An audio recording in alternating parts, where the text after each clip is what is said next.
একজন শিক্ষার্থী যখন সামনে আসছে তখন তাকে বলা হচ্ছে যে শাহবাগী, গোসলকর এ ধরনের যে নোংরা এবং অশ্লীল কথাগুলো বলা হচ্ছে, এসব কারণে অনেকে সামনে আসতে চায় না। শুধু বিশ্ববিদ্যালয়ের পরিস্থিতি না, আমাদের সমাজ ব্যবস্থা আসলে নারীদের জন্য সেরকম স্মুথ হয়নি।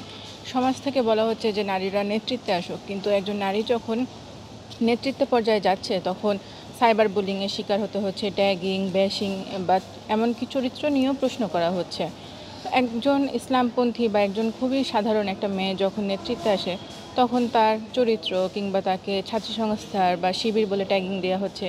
আবার তেমনি মুক্তমনা একজন শিক্ষার্থী যখন সামনে আসছে তখন তাকে বলা হচ্ছে যে শাহবাগী, গোসলকর এ ধরনের যে নোংরা এবং অশ্লীল কথাগুলো বলা হচ্ছে, এসব কারণে অনেকে সামনে আসতে চায় না।